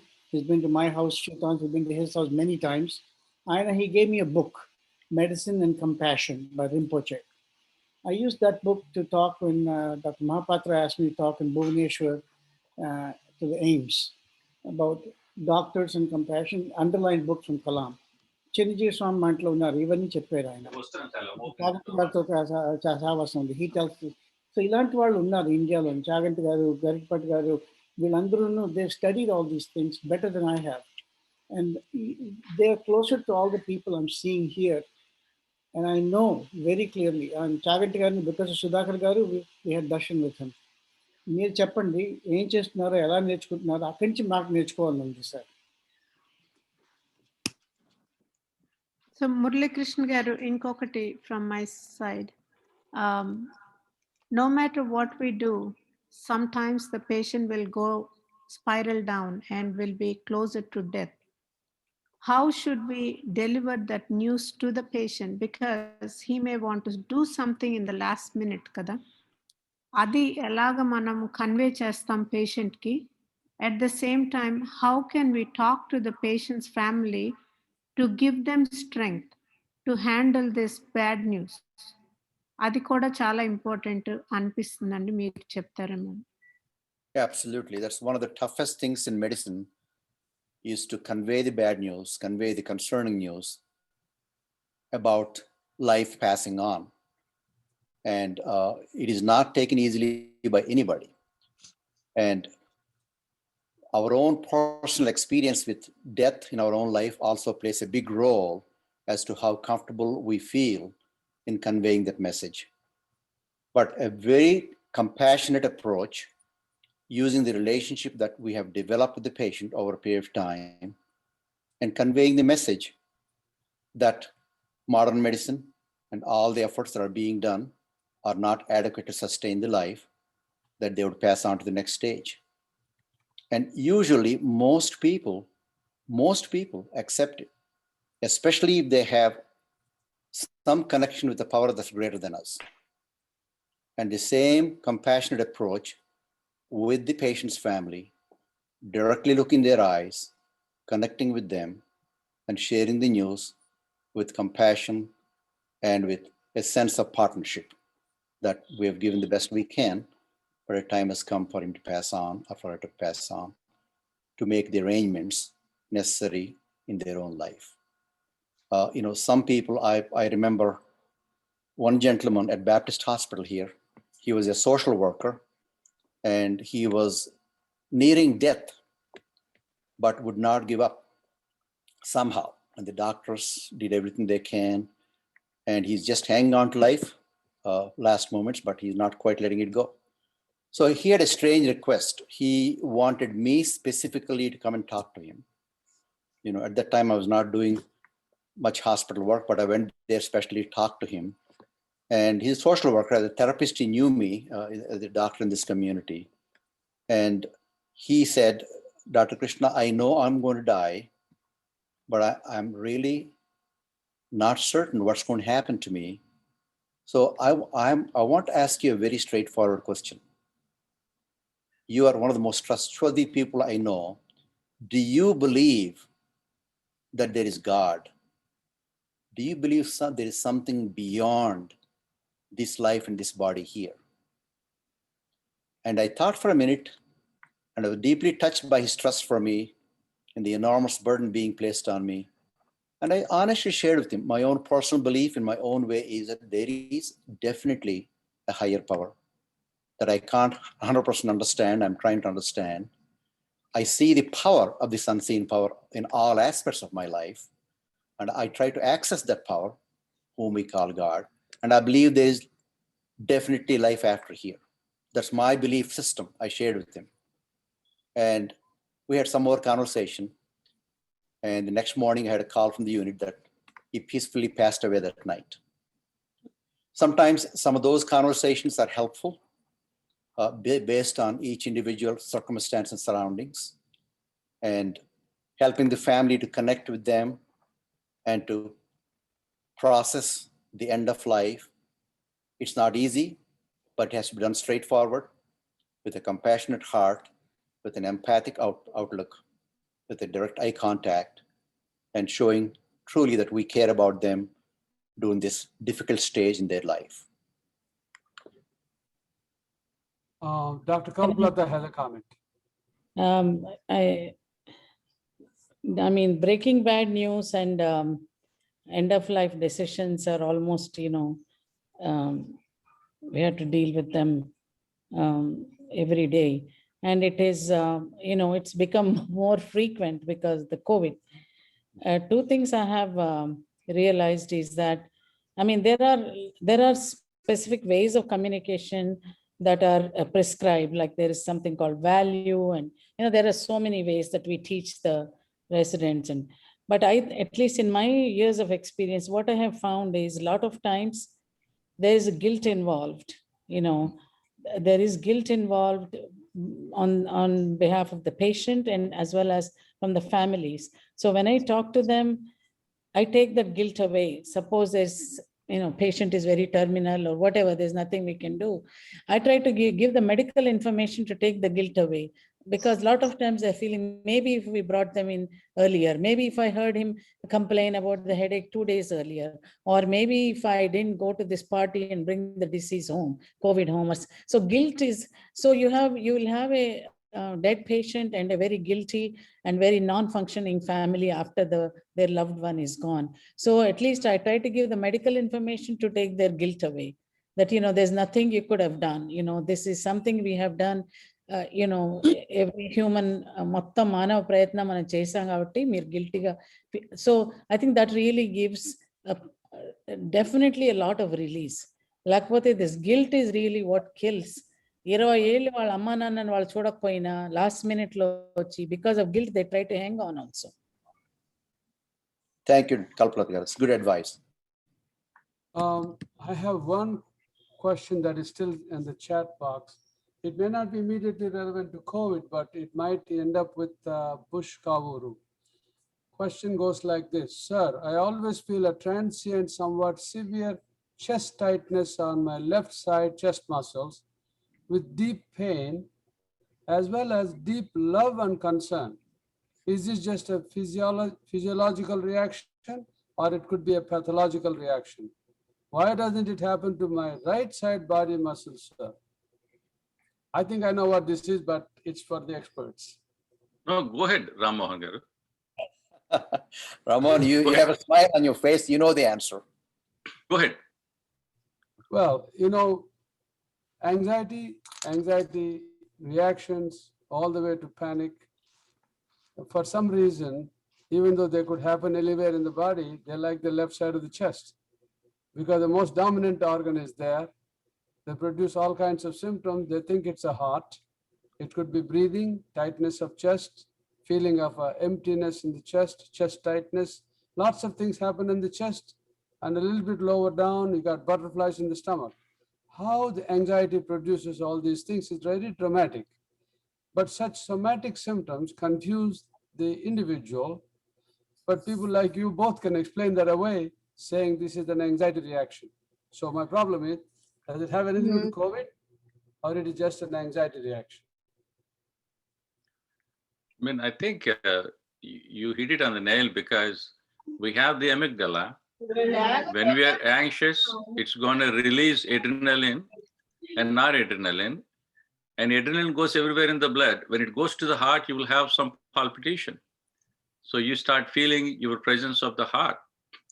And as you said, when it goes to the GI adrenaline, it will cause that GI issues and are feeling like going to the bathroom. Now, he also said he feels a sense of compassion. So that is itself is reassuring that he's emotionally trying to connect. And if he feels the sensation without any emotional connection, then probably better to get an EKG and checked it out for the sake that, okay, I'm all right. But I think it looks like a kind of this emotional thing is not only psychological, it has the physiological aspects of it. As Dr. Murali Krishna mentioned in the beginning, there is a mind-body connection. So I think I agree with you, Ram Mohan Garu. It's predominantly a emotional reaction of the body-mind. Is the remedy here breathing exercises, pranayama, meditation, or medication? Well, all of them, but most of it is making the connection and self-reassuring, because as long as you have the thought, yeah, I'm having a heart attack, even though you're breathing, you're trying to calm down, you need to clarify the doubt. And because here it's a cognitive issue, because somebody is a physician, having this means that you have to be scientifically convinced it is not. Yeah. And so first of all, cognitively you need to know that I am having a confirmed it. I don't, if you get an EKG, if at all is really bothering, go and check it out first. And if everything is normal, then obviously it will go away. But if you still have it, then you say, I got it checked out. I'm okay. My heart is okay. Every time you need to say that, then you can do the mindfulness and other things. Personally, I have done it because I ran a marathon. While I was preparing for it, I was pushing the envelope. And suddenly I felt uneasiness on my left side. And I said, now I got to get it out. So I went to my cardiologist, checked it out. He said, Bush, you're good to go for your marathon. And I did it. Murali, comment from you. It's good comments. I don't think there's anything we need to add. Only thing is, when you have anxiety for whatever reason, the body may choose to express the anxiety in different parts. For example, if I am extremely tense, my neck may stiffen up. For somebody else, it could be heart rate. Somebody else, it could be chest pains. Somebody else, it could be muscle spasm somewhere else. For someone else, it could be GI system. So why each person has different way of expressing the anxiety is unknown, but you can see the pattern over a period of time. People develop a pattern of expressing the anxiety unless it is well controlled in a certain part of the body or certain system more predominantly than the other part.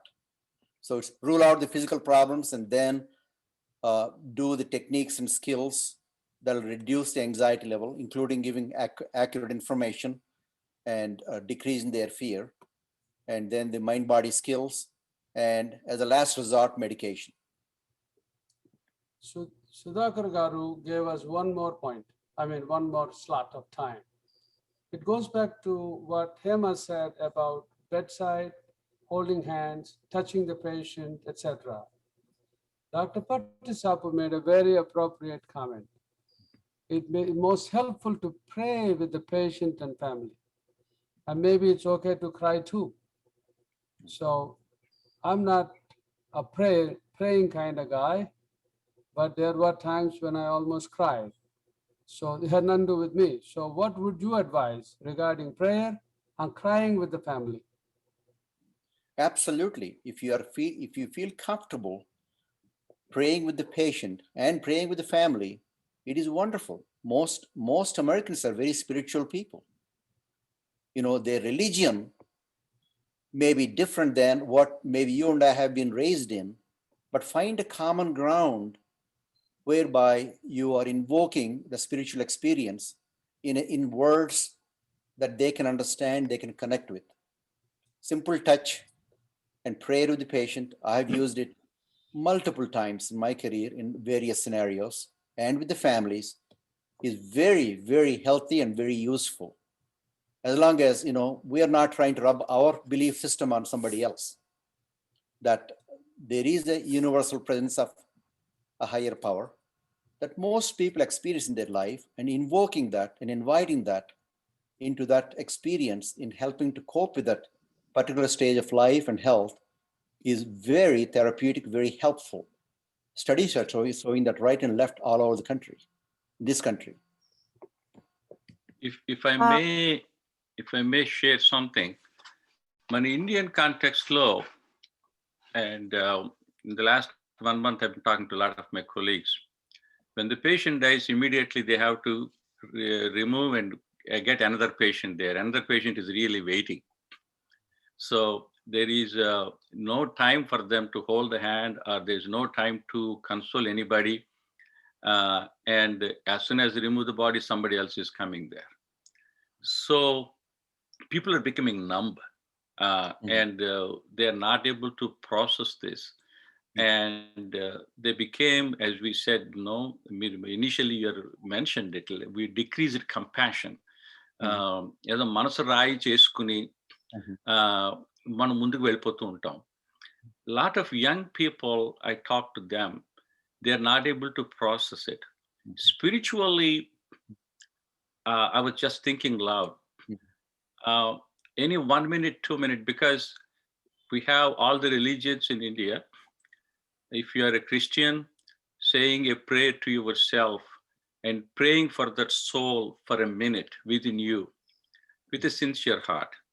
And if you're a Hindu, saying a Shanti mantra, Asatoma, Sadgamaya, Tamasoma, Jyotirgamaya, Mrityurma, something. Or if you're a Islam, if say Allah Malik, Yedo vaka 1 minute, that for that 30 seconds, sincerely, I'm praying for this soul that they have the blessing of the Lord. And at the same time, Yeto Manasalo Danna Betkuni, Lapate something for 30 seconds, 40 seconds. It is for the physician. And అలాగే the another doctor ఆవిడ చెప్పినట్టుగాను మీరు చేసింది మీ ప్రయత్నాలన్నీ మీరు చేశారమ్మా. ఈ విషయంలో అంతా భగవంతుడి చేతుల్లో ఉంది, మానవ ప్రయత్నం మనం అన్నీ చేసాం అని ఒక ముక్క మనం వాళ్ళు చెప్పగలిగితే we may take away the guilt for them. And I'm just I wish, ఇప్పుడు వింటున్న మన ఇండియన్ స్టూడెంట్స్ చాలా మంది ఉన్నారు, యంగ్ డాక్టర్స్ ఉన్నారు. I wish they can probably correct me if I'm saying thing it is not relevant, but if it makes sense, I would rather appreciate them. వాళ్ళు వచ్చి మాట్లాడితే బాగుంటుందని అనుకుంటున్నాను. ఎందుకంటే మీరు చెప్తున్నవన్నీ కూడా same thing what happened in New York is happening in India, but a larger scale, and they don't have the resources we have. And it's almost like, the next guy is falling. It's like a domestic combat. నీ పక్కన పడిపోతున్నాడు, but you cannot look at and shed a tear. You have to keep forward, otherwise you will be hit hard. Very good points, sir. Very good points. And we can't imagine that happening here. At least we have not experienced that at that level. So your points are well taken, and good advice for our Indian colleagues and brothers and sisters.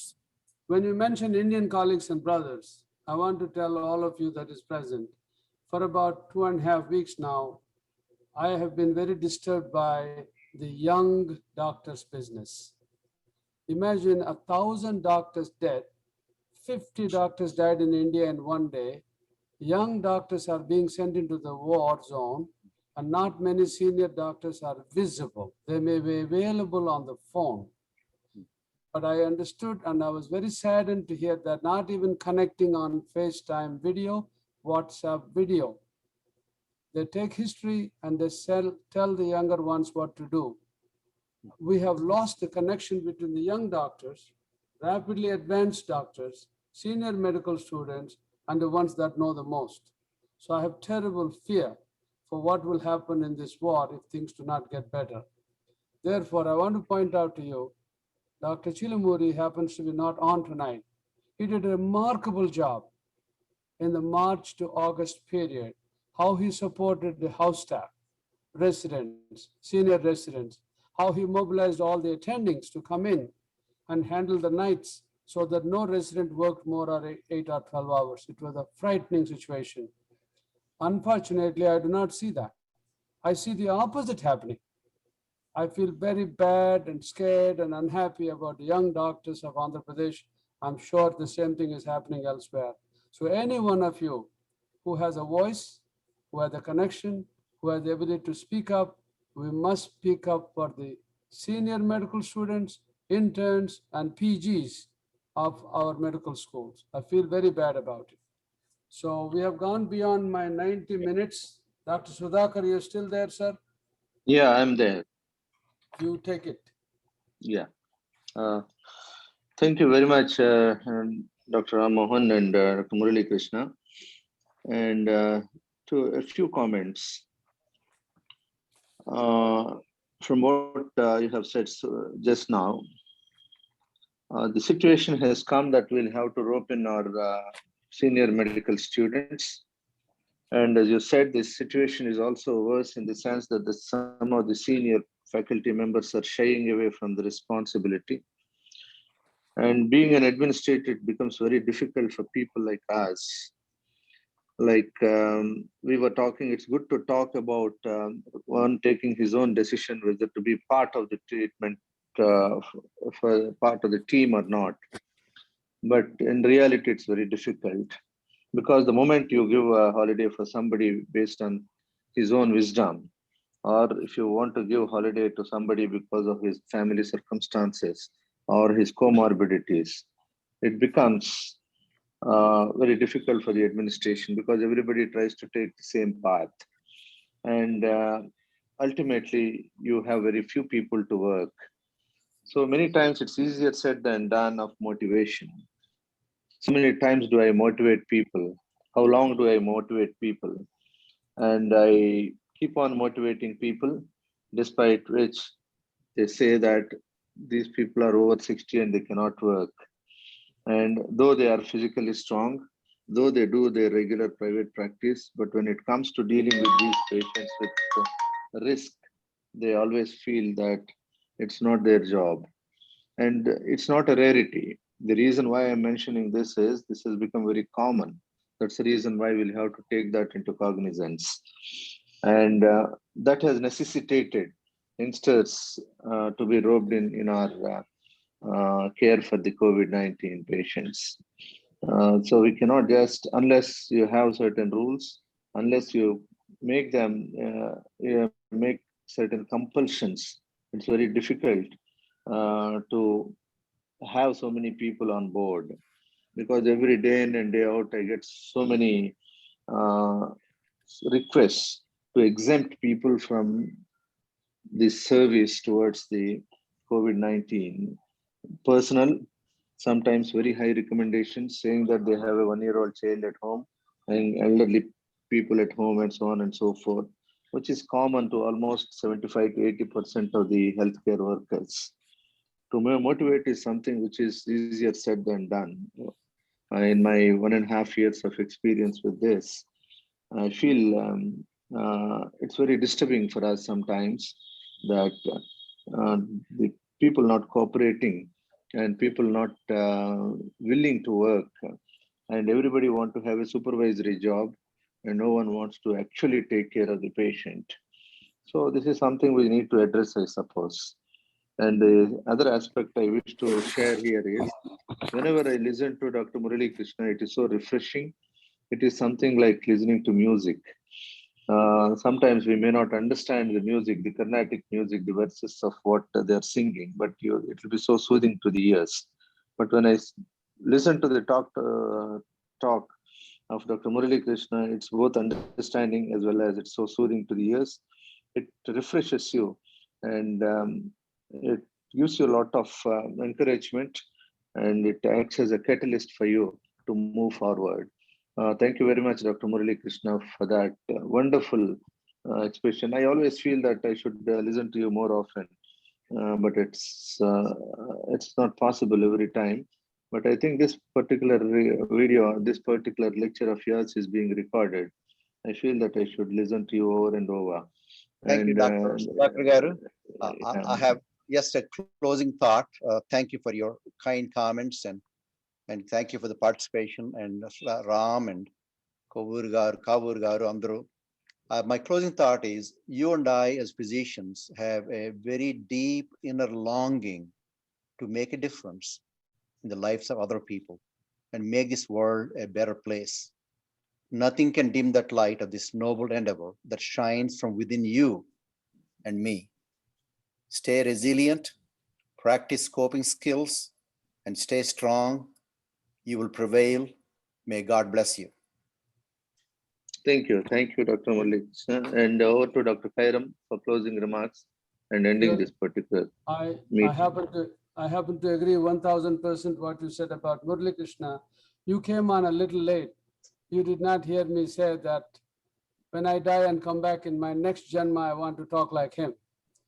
So I want to thank Bush Garu to be there, Dr. Guntupalli, Dr. Patisapu, Hema Pilla, Shankar Narayana. It's important to have for us some senior attendings talking, telling about their experiences, because as I said repeatedly, my effort that I'm spending for the last 2 weeks on these nightly seminars is to see if we could transmit this to the actual warriors in the field, because I have still tremendous trepidation and anxiety about what will happen in India in the next 1 month. Things look pretty bad. Thank you very much. Good night. We'll be back again tomorrow night, same time. Thank you all.